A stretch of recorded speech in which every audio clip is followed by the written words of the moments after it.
এখন আর খেলবো না, আমি বাড়িতে গিয়ে কাঁঠাল খাবো। আমার মা মনে হয় এতক্ষণে আমাদের কাঁঠাল বাগান থেকে কাঁঠাল পেড়ে এনেছে। কি বললি হালিমা, তোদের কাঁঠাল পেকে গেছে? জানিস হালিমা, আমাদের না কাঁঠালের গাছ নেই। বাবাকে অনেকবার বলেছিলাম বাজার থেকে একটা পাকা কাঁঠাল কিনে আনতে, কিন্তু বাবা বলে তার কাছে নাকি কাঁঠাল কেনার মতো কোনো টাকা নেই। হালিমা, আমি না কোনোদিন কাঁঠাল খাইনি। কি বলিস টিনা, তোর এত বয়স হয়েছে আর তুই এখনো কাঁঠাল খাসনি? আচ্ছা ঠিক আছে, আজ তুই আমার সাথে আমার বাড়িতে চল, আমি তোকে পেট ভরে কাঁঠাল খাওয়াবো। সত্যি বলছিস? তুই আমাকে কাঁঠাল খেতে দিবি হালিমা? আচ্ছা চল চল, আমার না কাঁঠাল খেতে খুব ইচ্ছে করছে। আচ্ছা ঠিক আছে, চল টিনা। এই বলে বাঘিনীর মেয়ে হালিমা টিনাকে নিয়ে তাদের বাড়ির দিকে চলল। বাড়িতে গিয়ে হালিমা তার মাকে ডাকতে লাগলো। মা, মা, কোথায় তুমি? বাড়িতে আছো? টিনা, আমার মা মনে হয় এখনো কাঁঠাল বাগান থেকে আসেনি। চল, তোকে আমি আমাদের কাঁঠাল বাগানে নিয়ে যাই। আচ্ছা ঠিক আছে হালিমা, চল। এরপর হালিমা টিনাকে নিয়ে তাদের কাঁঠাল বাগানে চলে গেল। মা, তুমি এখানে? আর আমি তোমাকে বাড়িতে খুঁজে এলাম। কেন রে মা, তুই আবার আমাকে বাড়িতে খুঁজলি কেন? এই দেখো মা, আমি টিনাকে নিয়ে এসেছি। জানো মা, টিনা এত বড় হয়েছে কিন্তু এখন পর্যন্ত ও নাকি কাঁঠালই খায়নি। কাঁঠাল খাবে কোত্থেকে? কাঁঠাল কি কোনো ভিখারি খেতে পারে? ওদের তো কাঁঠাল কেনার সামর্থ্যই নেই। যা গরিব ওরা। আর তোকে কতবার বলেছি এসব গরিব ভিখারিদের সাথে মিশবি না। মা, এমন করে বলছো কেন? ও কোনোদিনও কাঁঠাল খায়নি। এটা শুনে আমার খুব খারাপ লেগেছে, তাই ওকে নিয়ে এলাম কাঁঠাল খাওয়াতে। ওকে নিয়ে এলাম কাঁঠাল খাওয়াতে বললেই হলো? একটা কাঁঠালের দাম জানিস? পুরো 300 টাকা। আমি এখন ওই ভিখারিকে একটা কাঁঠাল খেতে দিয়ে 300 টাকা নষ্ট করব নাকি? কি বলছো মা? 300 টাকা নষ্ট হবে কেন? আমি যদি এখন একটা কাঁঠাল খেতে চাই, তুমি দিতে না? হ্যাঁ দিতাম, কিন্তু তোকে দেওয়া আর ওকে দেওয়ার মধ্যে অনেক তফাৎ আছে। তুই আমার মেয়ে, তোর যত খুশি মন চায় তুই আমার বাগানের কাঁঠাল খাবি, কিন্তু ওকে যে ওকে আমি ফ্রিতে কাঁঠাল দিতে যাব? মা, ও আমার বান্ধবী, আমরা দুজনে একসাথে খেলা করি। ওকে দাও না একটা কাঁঠাল খেতে। তোকে বললাম না আমি এখান থেকে যেতে? এসেছে বান্ধবীকে কাঁঠাল খাওয়াতে। হালিমা, আমার কাঁঠাল খেতে হবে না, গরিবদের কাঁঠাল খেতে নেই। আমি বুঝে গেছি। এই কথা বলে টিনা সেখান থেকে চলে গেল। টিনা চলে যাওয়ার পর হালিমা ওর মাকে বলল, মা, এটা তুমি কোনো কাজ করলে? সামান্য একটা কাঁঠালের জন্য তুমি আমার বন্ধু টিনাকে এভাবে অপমান করলে? অপমান করেছি, বেশ করেছি। ও তুই বুঝবি না, ওইসব ভিখারিদের লাই দিতে নেই। দেখবে আজ কাঁঠাল খেতে এসেছে, কাল আবার কাঁঠাল চাইতে আসবে। তোর যত ইচ্ছে তুই কাঁঠাল খা, কিন্তু তুই কাউকে বাগানে নিয়ে আসতে পারবি না, ঠিক আছে? কিন্তু হালিমা তার মায়ের কোনো কথা না শুনে সেখান থেকে চলে গেল। আবার অভিমান করে চলে যাওয়া হচ্ছে। কোথায় আর যাবে? ঠিক আবার সন্ধ্যের সময় বাড়ি ফিরে আসবে। এসেছে বান্ধবীকে কাঁঠাল খাওয়াতে। এদিকে টিনা কান্না করতে করতে তার মায়ের কাছে গিয়ে বলল, মা, মা। কি রে মা, কি হয়েছে? কান্না করছিস কেন? মা, কান্না করছি কি আর সাথে? আমাদের এত দুঃখ কেন মা? কি হয়েছে মা? তোর কথা তো আমি কিছুই বুঝতে পারছি না। মা, আজ আমি গিয়েছিলাম হালিমাদের বাগানে কাঁঠাল খেতে, কিন্তু হালিমার মা আমাকে যা অপমান করে তাড়িয়ে দিল। আমি কি এই জন্মে কাঁঠাল খেতে পারবো না মা? মারে, কান্না করিস না, গরিবদের চেয়ে কেউই দেখতে পারে না। আচ্ছা ঠিক আছে, আমি তোর বাবাকে বলবো তোর বাবা যেন তোকে একটা কাঁঠাল কিনে এনে দেয়। কিন্তু মা, বাবা তো বলেছিল তার নাকি কাঁঠাল কেনার সামর্থ্য নেই। সামর্থ্য তো নেই মা, তবে তোর কথা শুনলে চেষ্টা করে অবশ্যই আনবে। কান্না করিস না রে মা, ঘরে যা, আমি ভাত রেঁধে রেখেছি, যা মা খেয়ে নে। শিয়ালিনী যখন তার মেয়েকে এসব কথা বলছিল ঠিক তখনই সেখানে হালিমা চলে এলো। টিনা, এই টিনা। কি ব্যাপার হালিমা, তুমি? তোমার মা নাকি আমার মেয়েটাকে অপমান করে তাড়িয়ে দিয়েছে? আন্টি, আমি খুবই দুঃখিত। মা যে এমন করবে আমি বুঝতে পারিনি, তাই ওর কাছে আমি ক্ষমা চাইতে এলাম। তুমি ক্ষমা চেয়ে কি করবে মা? তুমি ভালো, সেটা তো আমি জানি, কিন্তু আমার মেয়েটা কাঁঠাল খেতে না পেরে খুব মন খারাপ করেছে। আমি জানি আন্টি। টিনা, এই দেখ, তোর জন্য আমি কাঁঠালের বীজ এনেছি। তুই এই কাঁঠালের বীজগুলো তোদের বাড়িতে রোপণ করে দে। সেই বীজ থেকে চারা বেরিয়ে সেই চারাগুলো বড় হয়ে তাতে কাঁঠাল ধরবে। তখন তুই তোর নিজের গাছেরই কাঁঠাল খেতে পারবি, আর কাঁঠালের জন্য তোকে কষ্ট পেতে হবে না। টিনা, তোকে অনেক ধন্যবাদ হালিমা, দে বীজগুলো দে। এরপর হালিমা, টিনা আর তার মা মিলে সেই কাঁঠালের বীজগুলো তাদের বাড়ির সামনে রোপণ করে দিল। এভাবেই আরো 2-3 দিন কেটে গেল। একদিন টিনা দেখলো সেই কাঁঠালের বীজগুলো থেকে চারা বেরিয়েছে। এজন্যই টিনা সেই কাঁঠাল চারার যত্ন আরো বাড়িয়ে দিল। কিন্তু অবাক করা কাণ্ড, এক রাতের মধ্যেই কাঁঠাল গাছগুলো বড় হয়ে তাতে কাঁঠাল ধরে গেল। মা, মা, কোথায় তুমি? দেখে যাও, কি অবাক কাণ্ড ঘটেছে। কি হয়েছে রে মা, ডাকছিস কেন? মা, ওই দিকে তাকিয়ে দেখো, আমাদের কাঁঠাল গাছগুলো বড় হয়ে তাতে আবার কাঁঠাল ধরেছে। আরে, এ কি অবাক করা কাণ্ড! কালই তো কাঁঠালের চারাগুলো ছোট ছোট দেখলাম, আজ হঠাৎ করে এত বড় হলো কি করে? আমি হলাম কাঁঠাল রানী। টিনার কাঁঠাল খাওয়া নিয়ে মন খারাপ দেখে আমার খুব খারাপ লেগেছে। কাঁঠাল হলো জাতীয় ফল, এটা সবার খাওয়ার অধিকার আছে। কিন্তু ওই হালিমার মা টিনাকে কাঁঠাল না দিয়ে খুব বড় অন্যায় করে ফেলেছে। তাই আমি কাঁঠাল রানী হয়ে নিজেই এই কাঁঠাল গাছে ভর করেছি। মাত্র 1 সপ্তাহের মধ্যেই আমি এই গাছগুলোতে কাঁঠাল দিয়েছি। তোমরা চিন্তা করো না, তোমাদের এই কাঁঠাল গাছগুলো হচ্ছে 12 মাসি কাঁঠাল গাছ। তোমরা এই কাঁঠাল গাছগুলো থেকে কাঁঠাল খেতেও পারবে, কাঁঠাল বিক্রিও করতে পারবে। 12 মাস কাঁঠাল বিক্রি করে তোমাদের সংসার খুব ভালোভাবেই কেটে যাবে। আমি তাহলে এখন আসি, ভালো থেকো তোমরা। কথা বলে কাঁঠাল রানী সেখান থেকে অদৃশ্য হয়ে চলে গেল। তারপর থেকে টিনা আর তার মা সেই 12 মাসে কাঁঠালের গাছ থেকে কাঁঠাল বাজারে বিক্রি করে অনেক টাকা পেল।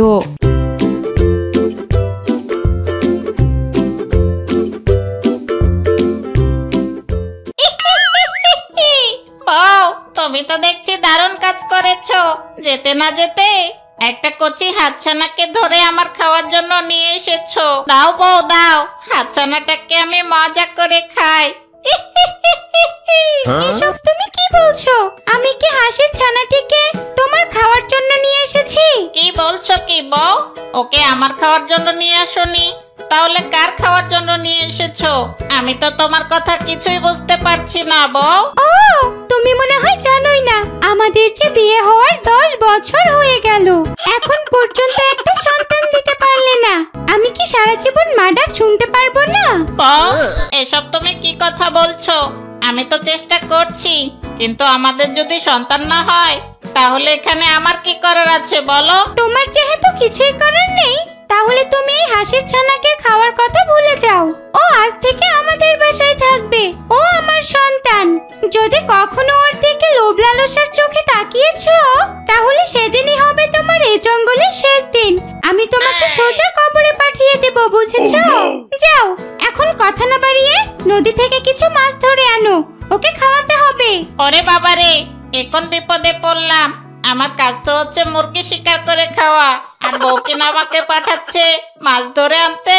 আমি নদীতে মাছ ধরবো কি করে? আমি তো সাঁতারও জানি না। কি ব্যাপার, বিড়বিড় করে কি বলছো? আমি তোমাকে মাছ ধরে আনতে বললাম না? তুমি কি এখান থেকে যাবে, নাকি লাঠি দিয়ে গুহার বাইরে পাঠিয়ে দিব? ওরে বাবারে, এ তো দেখছি বউ না, পুরো দরজাল একটা মহিলা।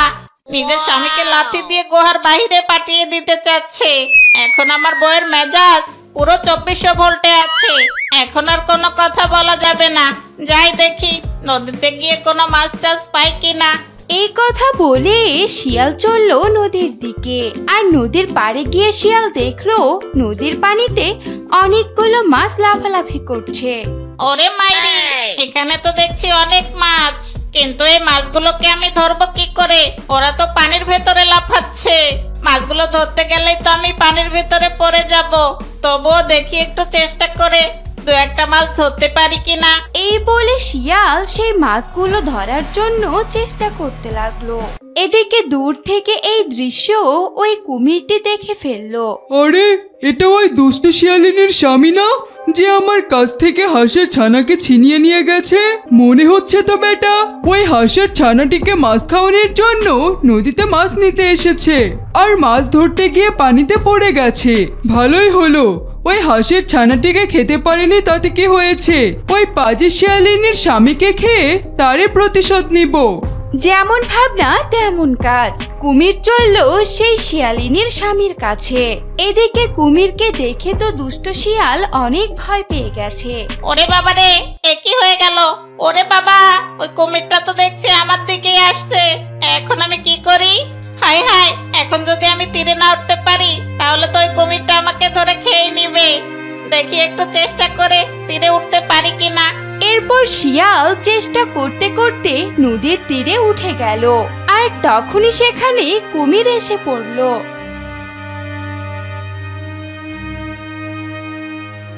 আর ধুর, অল্পের জন্য মিস হয়ে গেল। না না না, ওই পাজি শিয়ালকে বুঝতে দেওয়া যাবে না যে আমি ওকে খেতে এসেছি। শিয়াল ভাই, কি ব্যাপার? তুমি আমাকে দেখে উঠে গেলে কেন? আমি তোমাকে তো খেতে আসিনি ভাই।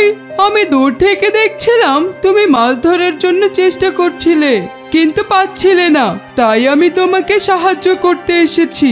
তোমার কতগুলো মাছ লাগবে আমাকে বলো, আমি তোমাকে এক্ষুনি মাছ ধরে দিচ্ছি। কুমিরের এমন মিষ্টি কথা শুনে শিয়াল মনে মনে বলল, এই দুষ্ট পাজি কুমির, তুই কি ভেবেছিস আমি তোর মনের কথা বুঝি না ভেবেছিস? তুই আমাকে খাওয়ার জন্য ধরতে এসেছিলি, আমাকে ধরতে না পেরে এখন মিষ্টি মিষ্টি কথা বলছিস? তুই কি ভেবেছিস আমাকে মিষ্টি মিষ্টি কথা বললেই আমি পানিতে নেমে যাব, তারপর তুই আমাকে ধরে কচকচ করে চিবিয়ে খেয়ে নিবি? তোর এই মনের আশা আমি কখনোই পূরণ হতে দিব না দুষ্ট পাজি কুমির। আমি হলাম শিয়াল পণ্ডিত রে, শিয়াল পণ্ডিত। আমারও মাথায় বুদ্ধি কম নেই। দাঁড়া, তোর ফাঁদে আমি তোকেই ফালাচ্ছি। কি ব্যাপার শিয়াল ভাই, কি ভাবছো? আমি তো দেখেছি তুমি আমাকে সাহায্য করার জন্য নদীর ওই পার থেকে এখানে এসেছো, কিন্তু তোমার যাতে আমাকে সাহায্য করতে না হয় তাই আমি নিজে থেকে উপরে উঠে এসেছি, যাতে তোমার কোনো কষ্ট না হয়, বুঝেছো? কুমির দিদি, তুমি এক কাজ করো, তাড়াতাড়ি আমাকে কটা মাছ ধরে দাও। আমি আমার বউয়ের কাছে শুনেছি আমার বউ যে হাঁসের ছানাটাকে নিয়ে গিয়েছে, তুমি নাকি সেটাকে খেতে চেয়েছিলে। আমিও চাই না ওই হাঁসের ছানাটা আমার গুহায় থাকুক। আমার বউ ওই হাঁসের ছানাটাকে পুষে সন্তানের মতো লালন পালন করতে চাচ্ছে, আর আমাকে দিয়ে প্রতিদিন মাছ ধরাবে। তাই আজকে আমি তোমার থেকে কিছু মাছ ধরে নিয়ে গিয়ে ভুজুম বাজুম বুঝিয়ে ওই হাতছানাকে নদীর পাড়ে নিয়ে আসবো, তারপর তুমি ওকে মজা করে খাবে, কেমন? আরে শিয়াল ভাই, তুমি তো দেখছি একদম মনের কথা বলেছো। আমি আসলে তোমার বউয়ের ওপর প্রতিশোধ নেওয়ার জন্যই তোমাকে খেতে এসেছিলাম। আচ্ছা ঠিক আছে, তুমি যেহেতু ওই হাঁসের ছানাকে আমায় দিয়ে দিতে চাচ্ছ, আমি তোমাকে এক্ষুনি মাছ ধরে দিচ্ছি। তবে হ্যাঁ, ওই হাঁসের ছানাটিকে কিন্তু আমায় অবশ্যই দিতে হবে। তা আবার বলতে, তুমি কোনো চিন্তা করো না, তাড়াতাড়ি তুমি আমাকে কটা মাছ ধরে দাও। আমি ওই হাতছানাকে মাছ খাওয়ার কথা বলে চুপি চুপি ওকে নদীর কাছে নিয়ে আসবো, তারপর ওই হাতছানাটিকে আমি তোমার হাতে তুলে দিব। চিন্তা করো না কুমির দিদি, দাও তাড়াতাড়ি কটা মাছ ধরে দাও। এরপর কুমির শিয়ালকে কিছু মাছ ধরে দিল। আর মাছগুলো পেয়ে শিয়াল বলল, এই দুষ্ট কুমির, তুই কি ভেবেছিস তোর ফন্দি মনে করছিস আমি বুঝি না?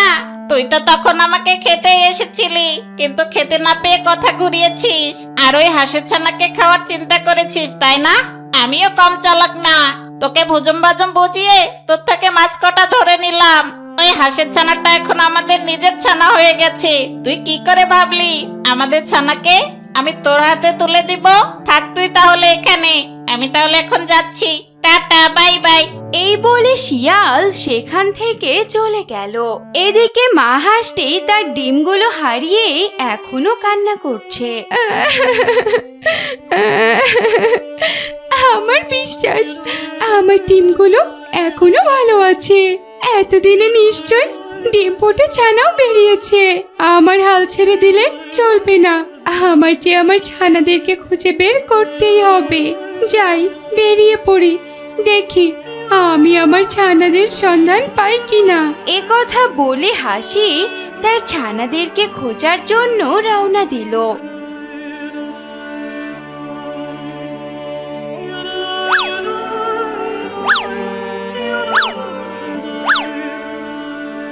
হাই হাই, হে কি, কোথাও তো আমি আমার ছানাদেরকে দেখতে পাচ্ছি না। তবে আমার হতাশ হলে চলবে না।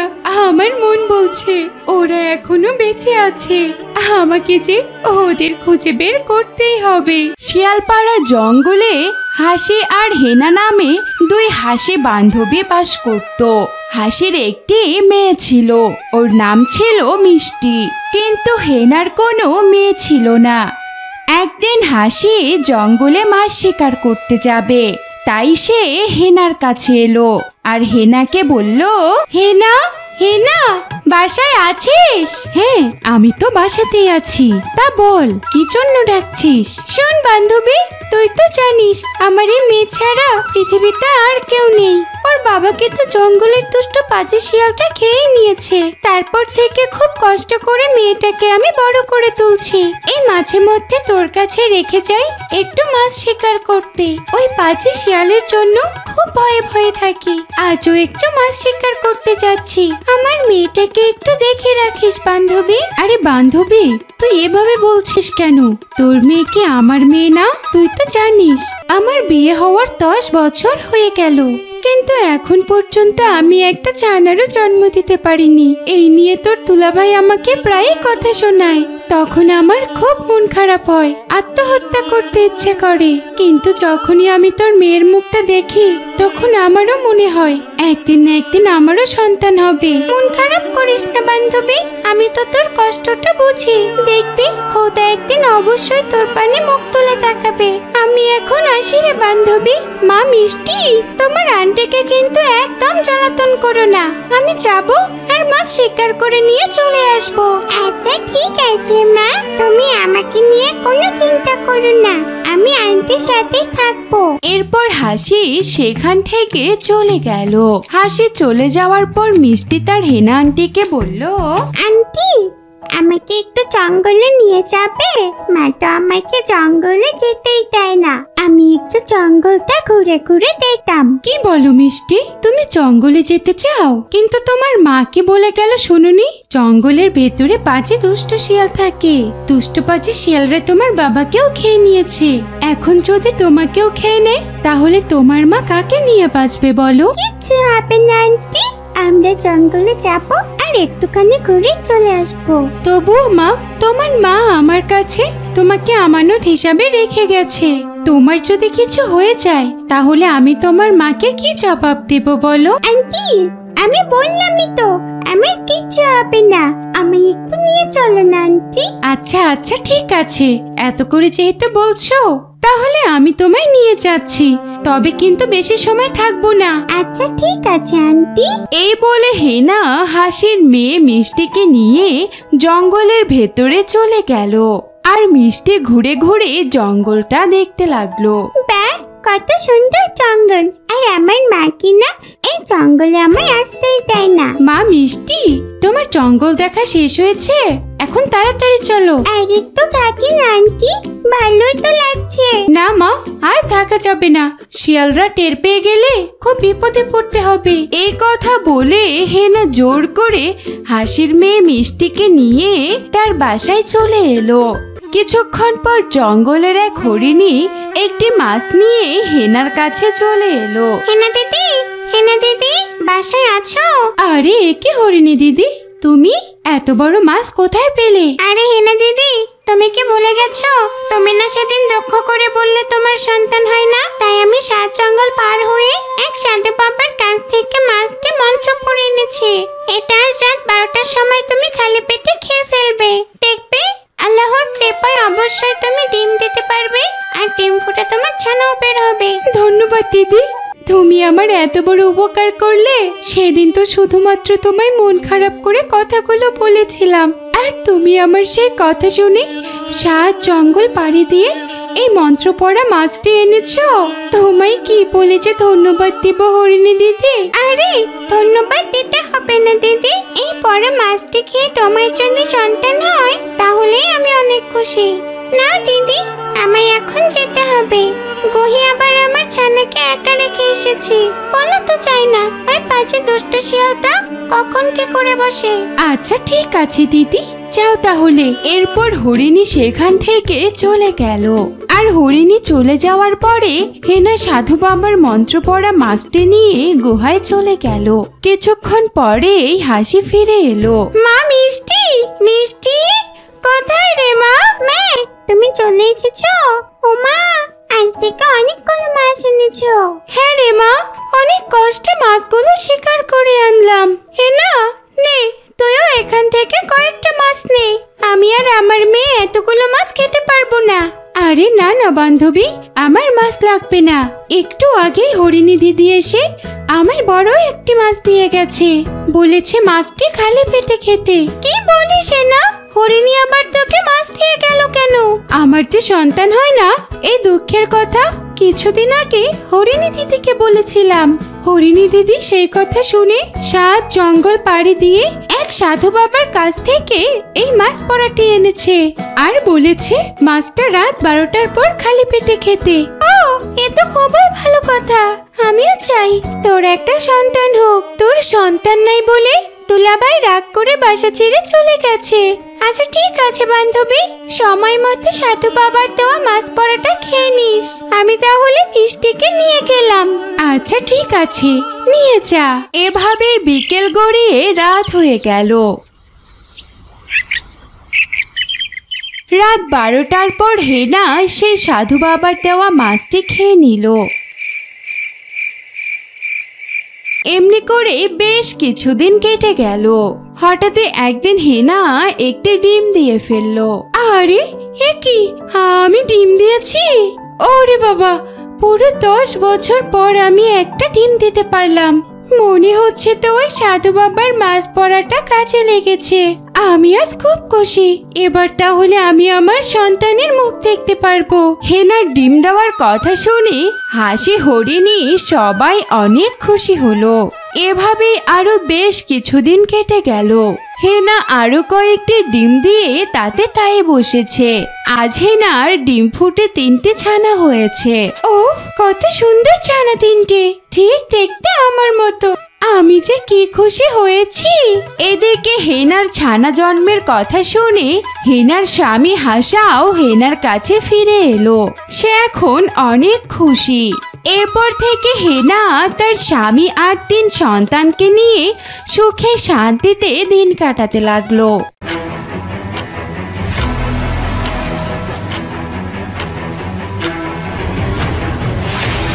আরে এই জঙ্গলের প্রাণীদের আবার কি হলো? হঠাৎ করে ওরা এভাবে পালাচ্ছে কেন? আমি তো কিছুই বুঝতে পারছি না। এই যে হরিণী দিদি, দাঁড়াও, এভাবে তোমরা সবাই পালাচ্ছ কেন? আরে হাসি, তুমি কিছু শোনোনি? রিমাল নামের এক ভয়ঙ্কর ঘূর্ণিঝড় আমাদের বনের দিকে ধেয়ে আসছে। কি বলছো কি হরিণী দিদি? আমি তো এসবের কিছুই জানি না।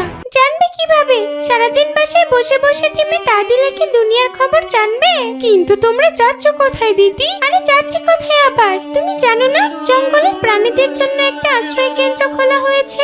আমরা সবাই সেই আশ্রয় কেন্দ্রতেই যাচ্ছি। কি বলছো দিদি? তাহলে আমি এখন আমার ডিম দুটোকে কি করব? আমার ডিম ফুটে তো ছানা হওয়ার সময় হয়ে গেছে। আরে রাখো তো হাসি তোমার ছানা, তুমি নিজে বাঁচলে বাপের নাম। ডিম দুটো রেখে তাড়াতাড়ি আশ্রয় কেন্দ্র তাড়াতাড়ি চলো। তোমার ছানাদের কপাল ভালো থাকলে ঝড় শেষে এসে দেখবে তোমার ডিমগুলো ঠিকই আছে। কিন্তু দিদি, আমার এত কষ্টের ডিমগুলো রেখে আমি চলে যাব? না না, আমি এত স্বার্থপর হতে পারবো না। আচ্ছা, স্বার্থপর হতে না পারলে এখানেই বসে থাকো আর ঝড়ের কবলে পড়ে মরো, তাতে আমার কি? আমি বাবা গেলাম, আর তোমার সাথে বকবক করতে পারবো না। এই কথা বলে হরিণী দৌড়ে সেখান থেকে চলে গেল। হরিণী চলে যাওয়ার পর হাসি বলল, হায় হায়, এখন আমার কি হবে? আমি যদি এখানে থাকি তাহলে তো ঘূর্ণিঝড়ে কবলে পড়ে মারা যাব। আর যদি আমি ডিমগুলোকে রেখে যাই তাহলে তো আমি আমার ডিমগুলোকেও হারিয়ে ফেলবো। হে খোদা, তুমি বলে দাও আমি এখন কি করব? হাসি তার ডিম দুটো নিয়ে খুবই চিন্তায় পড়ে গেল। সে কি করবে কিছুই বুঝতে পারছিল না। ভাবতে ভাবতে হাসি সিদ্ধান্ত নিল যে সে তার ডিম দুটোকে নিয়েই আশ্রয় কেন্দ্রে যাবে। যেমন ভাবনা তেমন কাজ। হাসি তার ডিম দুটো পিঠে করে নিয়ে চলল আশ্রয় কেন্দ্রে।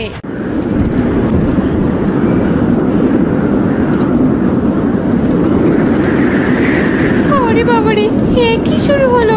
বাতাস তো দেখছি আমাকে উড়ে নিয়ে চলে যাবে। আমার ডিম দুটোর কি হবে? কি মহা বিপদে পড়লাম রে বাবা। হে খোদা, তুমি আমাকে রক্ষা করো, রক্ষা করো খোদা। তখনই এক দমকা হাওয়া এসে হাসিকে এক স্থান থেকে অন্য স্থানে উড়িয়ে নিয়ে যেতে লাগলো। আর হাসির পিঠ থেকে তার ডিম দুটো পড়ে গেল। এরপর হাসি উড়তে উড়তে বড় একটি গাছের ডালের সাথে গিয়ে আটকে পড়লো। ডালের সাথে ধাক্কা খেয়ে হাসি অজ্ঞান হয়ে মাটিতে লুটিয়ে পড়লো।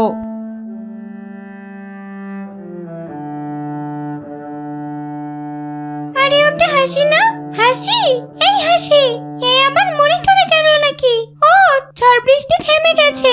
ঝড় বৃষ্টি থেমে গেছে দিদি, কিন্তু আমার ডিমগুলো কোথায়? আরে কি আবল তাবল বলছিস? তোর ডিম কোথায় তা আমি কি জানি? আমি তো যাওয়ার সময় দেখে এলাম তুই তোর ডিমে তা দিচ্ছিস, কিন্তু তুই এখান পর্যন্ত এলি কি করে? হরিণী দিদি, আমিও তোমাদের মতো আশ্রয় কেন্দ্রে যেতে চেয়েছিলাম। আমার ডিমগুলো আমি পিঠে করে নিয়ে যাচ্ছিলাম, কিন্তু হঠাৎই এক দমকা হাওয়া এসে আমাকে উড়িয়ে নিয়ে যায়। কিন্তু হঠাৎই পেট থেকে ডিমগুলো যে কোথায় পড়ে গেল কিছুই তো বুঝতে পারলাম না। তারপর উঠতে উঠতে গিয়ে আমি এক গাছের ডালের সাথে বাড়ি খাই। তারপরে আমি অজ্ঞান হয়ে যাই। এরপর আমার আর কিচ্ছু মনে নেই। কি বলিস হাসি? তাহলে তো তোর ডিমগুলো অত উপর থেকে পড়ে নিশ্চয়ই ভেঙে গেছে। ওগুলোকে আর খুঁজে লাভ নেই, চল বাসায় ফিরে চল। এরপর কাঁদতে কাঁদতে হাসি হরিণীর সাথে বাসায় চলে গেল। আর বাসায় ফিরে গিয়ে দেখলো তার বাসাটাও লন্ডভন্ড হয়ে গেছে। হায় খোদা, আমি ডিমও হারিয়ে ফেললাম, আর আমার বাসাটাও ভেঙে চুরমার হয়ে গেছে। ওই ডিম দুটোই আমার শেষ সম্বল ছিল। কত স্বপ্ন দেখেছিলাম আমি আমার ছানা দুটোকে নিয়ে সুখে দিন কাটাবো, কিন্তু এই ভয়ঙ্কর ঘূর্ণিঝড় আমার স্বপ্ন পূরণ হতে দিল না। কাঁদিস না হাসি, কাঁদলে কি আর তুই তোর ডিমগুলোকে ফিরে পাবি? চিন্তা করিস না, তুই আবারও ডিম দিবি, আর দেখবি এরপর তুই নিশ্চয়ই মা হতে পারবি। আমি এখন তাহলে আসি হাসি, আমি আমার বাসায় গিয়ে দেখি আমার বাসার কি অবস্থা। এই কথা বলে হরিণী সেখান থেকে চলে যায়। এভাবেই আরো বেশ কিছুদিন কেটে গেল, কিন্তু হাসি তার ডিমের কথা ভুলতেই পারছে না। এদিকে হাসির দুটি ডিম ওপর থেকে পড়ে একটি ডিম ভেঙে গিয়েছিল, আর আরেকটি ডিমের কোনো ক্ষতি হয়নি। রোদের তাপে সেই ডিম ফুটে হাসির একটি ছানা বেরিয়েছে, কিন্তু সেই ছানাটি ডিম ফুটে বেরিয়েই মামা বলে ডাকতে লাগলো। মা, কোথায় তুমি? আমাকে নিয়ে যাও মা, আমাকে রেখে তুমি কোথায় চলে গিয়েছো মা? আমাকে নিয়ে যাও মা, আমার যে খুব ক্ষুধা পেয়েছে। এসব বলে হাসির মেয়ে কান্না করছিল। তারপর সে আস্তে আস্তে সামনের দিকে এগোতে লাগলো। হঠাৎই হাসির ছানার সামনে একটি ছাগল এসে পড়লো। মা, মা, তুমি আমাকে ছেড়ে কোথায় যাচ্ছ? আরে কি বলিস? আমি তোর মা হতে যাব কেন? আমি তো ছাগল, আর তুই হচ্ছিস হাঁসের ছানা। তোর মা তো কোনো হাসি হবে না। তুমি আমার মা, তুমি আমাকে মিথ্যে কথা বলছো। আরে না না, আমি মিথ্যে কথা বলছি না। কোথা থেকে যে আসে সব? এই পথ ছাড় তো, আমাকে যেতে দে। আমি তোমাকে কিছুতেই যেতে দেব না। তুমি আমার মা, তুমি আমার উপর রাগ করেছো তাই না? মা, আমি তোমাকে আর কখনোই জ্বালাতন করব না। আমাকে নিয়ে চলো মা। আরে আচ্ছা, মুশকিলে পড়লাম তো। এই তো দেখছি নাছোড় বান্দা, আমাকে ছাড়বেই না। দাঁড়া, বুদ্ধি করে এখান থেকে কেটে পড়তে হবে। এই ছানা শোনো, তোমার মাকে আমি দেখে এলাম এই সামনে একটা নদী আছে, ওখানে সাঁতার কাটতে। তোমার মা তোমার খোঁজ করছিল, তোমার মতো তোমার মাও তোমাকে খুঁজছে। যাও, তাড়াতাড়ি যাও, ওই নদীতে গেলেই তুমি তোমার মাকে পেয়ে যাবে। তুমি সত্যি বলছো আমার মা ওই নদীতে আছে? তাহলে আমি এক্ষুনি যাচ্ছি। ধন্যবাদ তোমাকে। এই কথা বলে হাঁসের ছানা দৌড়ে সেই নদীর দিকে যেতে লাগলো। আর নদীতে গিয়ে দেখলো নদীর ভেতরে একটি কুমির সাঁতার কাটছে। মা, মা, তুমি এখানে এসে সাঁতার কাটছো আর আমি তোমাকে পুরো জঙ্গল খুঁজে বেড়াচ্ছি। আমার খুব ক্ষুধা পেয়েছে মা, আমাকেও তোমার কাছে নিয়ে চলো, আমিও তোমার সাথে সাঁতার কাটবো। আরে এ কি, এ তো দেখছি মেঘনা চাইতে বৃষ্টি। খোদায় পেটটা আমার চোচো করছিল। যাই, এই হাঁসছানাকে খেয়ে আপাতত আমি আমার পেটের জ্বালাটা মিটাই। হ্যাঁ হ্যাঁ ছানা, আমি তোমার মা। এসো এসো, আমি তো তোমাকে এই পানির ভিতরে খুঁজছিলাম। এদিকে ওই পথ দিয়ে যাচ্ছিল এক শিয়ালিনী। শিয়ালিনী কুমিরের এসব কাণ্ড দেখে বলল, আরে ওই বজ্জাত কুমিরের কাণ্ড দেখেছো? ও তো হাঁসছানাটাকে ওর কাছে ডেকে নিয়ে খেয়ে ফেলবে। না না, এত ছোট হাঁসছানার আমি কোনো ক্ষতি হতে দেব না। আমার কোনো সন্তান নেই, আমি ওই হাঁসছানাকে আমার সঙ্গে নিয়ে যাব। আমার সন্তানের মতো করে ওকে লালন পালন করে বড় করব, ওর কোনো ক্ষতি হতে দেব না। হাঁসছানাটিকে কামড় দিয়ে ধরে সেখান থেকে পালিয়ে গেল। এই তুমি আমাকে আমার মায়ের কাছে যেতে দিলে না কেন? শোনো ছানা, ও তোমার মা নয়, তোমার মা হচ্ছি আমি। ও তোমাকে পানির মধ্যে ডেকে নিয়ে গিয়ে খেয়ে ফেলতো। সত্যি বলছো তুমি আমার মা? আমাকে ছেড়ে কোথায় গিয়েছিলে মা? এই তো আমার সোনা, আমি তোমাকে রেখে খাবার খুঁজতে গিয়েছিলাম আর এসে দেখি তুমি নেই, তাই আমি খুঁজতে খুঁজতে এখানে চলে এসেছি। তোমার আর কোনো চিন্তা নেই ছানা, আজকের পর থেকে আমি তোমাকে ছাড়া কোথাও যাব না। এরপর থেকে হাঁসছানাটি মা শিয়ালিনীর কাছেই বড় হতে লাগলো।